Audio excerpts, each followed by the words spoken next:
Alright, so every web application out there has events that get fired at various instances. For example, a user could click on a button and trigger a click event. Also, when you get data from the backend after making a fetch API call, that could also be considered as an event. Now, what if we could listen to all these events, and on a few of them, you could run your own callback functions? We certainly can, at least when it comes to DOM events, using the mutation observer. So as the name suggests, the mutation observer will observe for any new changes or mutations inside a DOM tree, which then lets you run callback functions based on your use case. It gives you a decent set of options as well to control what to listen to. You can create a new mutation observer using its constructor and pass in the callback function inside it. This observer exposes an observe method that takes in two arguments. The first one is the node or the node tree for which you want to observe any changes. The second argument is an options object that allows you to define the configuration for the observer. So this options object has 7 properties that you can configure. 6 of these properties are Boolean, so it's like a toggle to set or unset something in the API. And the 7th property is an array, which I'll come to in a second. So the first property is called the ChildList property. If this is set to true, it will observe the addition or removal of children for a DOM node. So for example, let's say that you are tracking an unordered list element and this list has a bunch of list items. So whenever a list item gets added to this list, or say if an element gets removed from this list, a mutation observer event will get triggered of the type ChildList. Similarly, the second property is called attributes, which will watch for changes to the value of attributes on the node. So say for instance, this unordered list has a style attribute, and if at all the value of the style attribute changes, it's going to trigger an event of the type attributes. Next, we have the character data property, which when set to true, will watch for changes in the character data contained within a node. Now you'll need to add at least one of the 3 properties to an options object. If you keep it empty, then it doesn't really make sense to even create a mutation observer. It's not going to trigger an event because you're not really tracking anything. Actually, you'll even get an error if you try to pass in an empty object. So yeah, make sure that you pass in any one of these 3 properties. Next, we have the Subtree property. So the first 3 properties here are applicable to the node that we pass inside the observe method. If we add the Subtree property, then it will monitor mutations for all the elements under the target node. So for example, when I set the ChildList property to true, by default, it's only going to track mutations for the direct children of the target node. Setting Subtree to true will now monitor all the nested elements instead of tracking just the top level nodes. Similarly, you can pair this with attributes or character data as well. The next property is the attribute filter. So this is the only property that expects an array instead of a Boolean value. The property specifies which attributes to be monitored and ignores the rest of the attributes to improve performance. The last 2 properties called attribute old value and character data old value go in conjunction with either attributes or character data. As the name already suggests, these properties will record the previous values of an attribute or a node's text content whenever a mutation happens on that node. There are plenty of use cases where these properties could come in handy, like for instance, undoing a certain change or even comparing the current and the previous states to come up with a deduction. So these are the 7 straightforward properties that you can pass in inside the options object. One final thing that we'll need to take care of, just like with any other listeners, is a memory leak. There's a disconnect method available to avoid a memory leak with mutation observers. Make sure to use it once you're done monitoring the node. Now that we have a basic understanding of the mutation observer, let's look at some examples. So for the first example, we'll take a look at the ChildList option. So for that, let's add a list of items and a couple of buttons to add and remove an item. So I have the list and a set of buttons here. Now inside the script file, we'll attach click event listeners to both the buttons. So essentially, we are first adding the part where we create mutations, and after that, we'll observe them using a mutation observer. So let me just add the event listeners here. Alright, so I have references to the add button, the remove button, and the list. The add button event listener is simply going to first get the current ID of the element. So this is going to be the length of the list. Then we create a new list item using document.createElement. Inside the HTML of this list item, we pass in the current ID and then we simply append it to the list. Similarly, in the remove buttons event, we first get the last element's index. Then based on that index, we fetch the last element itself and then we remove that element from the list. So if I run this in the browser, you'll see that I'm able to add items, and if I click on the remove button, yeah, that works as well. Now let's add a mutation observer. We'll use the mutation observer constructor to create an instance and store it in a variable. So I'll call the variable observer and I'll use the mutation observer constructor. Now the constructor expects a callback function, so let's add that as well. At the top here, I'll create a callback function, and inside this function, I'm able to access all the mutations. So I'll get that as part of the arguments. And for now, I'll simply log the mutations array. Finally, at the bottom, we'll use the observe method on this mutation observer. So observer.observe. And since we are going to observe the list that we have over here, I'll just pass it in as the first argument, and the second argument is going to be the options object. Actually, before even doing that, let me pass in the callback function inside the mutation observer constructor. Now, since this example is for the ChildList property, we'll set the ChildList property to true inside this options object. If I save this and go back to the browser, let me just open up the console. And if I add an item now, you'll see that we get a mutation record. Let me just open this record and you'll see that the type of the mutation is ChildList. It also has a bunch of other properties. So the first property is the added nodes. So it's a node list.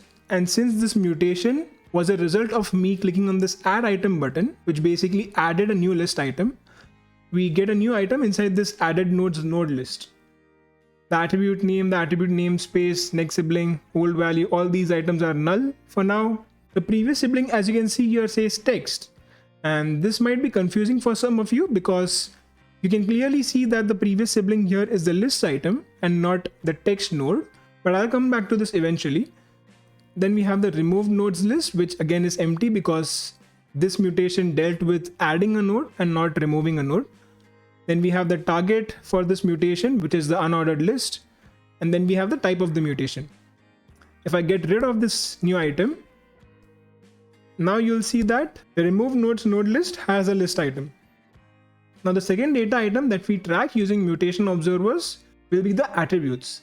Let me set it to true inside this options object. So attributes, not attribute filter, attributes, true.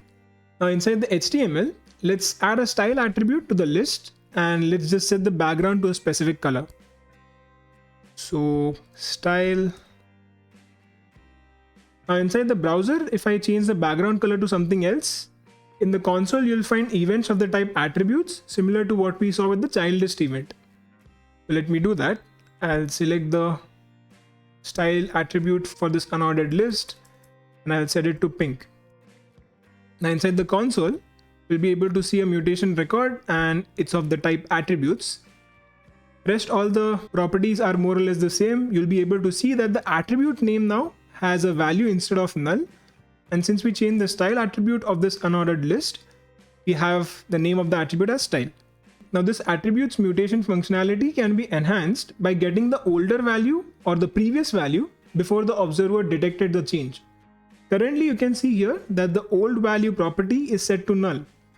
You can add the attribute old value option inside the options object. So I'll do that, attribute old value, and I'll set it to true. Now if I go back to the browser, anytime I make a change inside this attribute, this style attribute, I'll get the older value as well as part of the mutation object. Now inside the console, I'll be able to see the old value, which is background yellow. Now finally, when it comes to the attributes event, you also have an option to selectively choose which attribute to monitor for any changes using the attribute filter option. Now in our current example, we are only tracking a single attribute, but this will make more sense if you have a component that has a lot of attributes. You would only want to track certain attributes based on your use case, so it makes sense to ignore the rest of them. So for this example, let's just pass in an empty array inside the attribute filter property. This means that we are explicitly telling the observer to ignore all the attribute changes. Now if I go back to the browser and if I change the background of this list one last time, now in the console you won't be able to see any new event. That's because we added an empty array to the attribute filter. So now this means that the observer is not tracking changes for any of the attributes. And since we try to change the style attribute of the unordered list after passing in this empty array, you won't see any new events inside the console. Now the final data item, which is the character data, might not be as straightforward as the previous two. So first things first, let's understand what exactly they mean by character data. Let's take this first list item inside our HTML, for example, this item. Now if you look at this list item, you think that the text item 1 is its character data. Well, you're not completely wrong, but there's actually more to it. So inside the console, let's try to get a reference of this list item. We already have a list variable, so I can directly access it. So list.child nodes. Now you'll see a bunch of child nodes here. You'll also notice that there are a couple of text nodes as well inside this node list. We know that the list items are going to be part of this list, but what are these text nodes then? If I open up the first text node, you'll see that this text node is actually the next line string that we have for each of our list items. So the nodes list is going to be the next line string, then the list item, then the next line string, then the list item, and so on.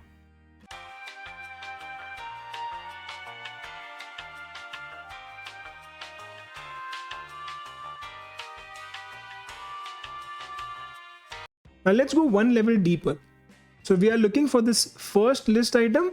Now this list item does not really have any data property inside it, but you will find the child nodes property inside this list item.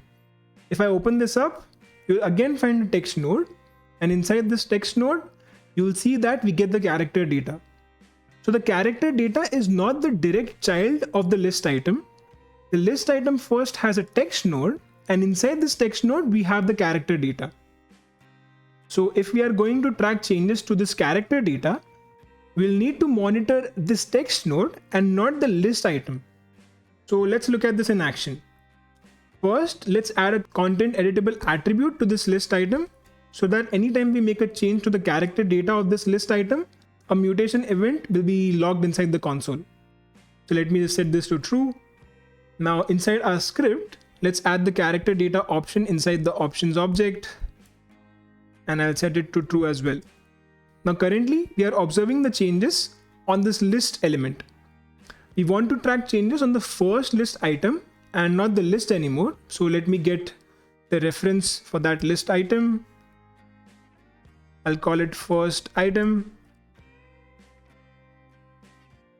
And the index of the item is going to be 1 and not 0 because the 0th index item was the next line string and not the list item.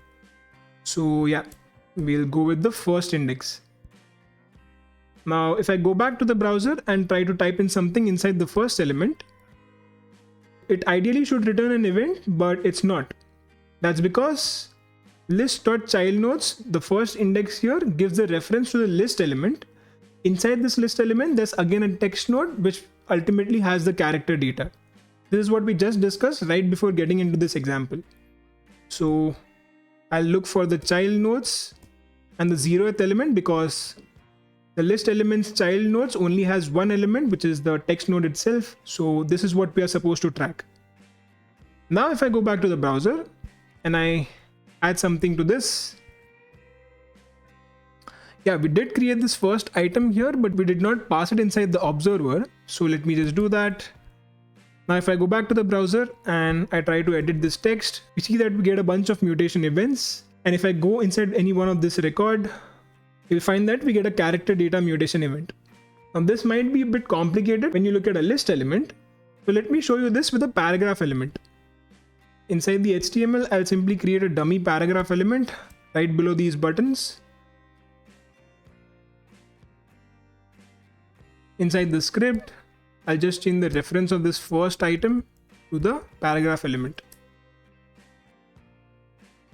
And this will again have a child node, which is the text node that we'll need to track. So now if I save this and go back to the browser and start editing, you'll see that we get these mutations.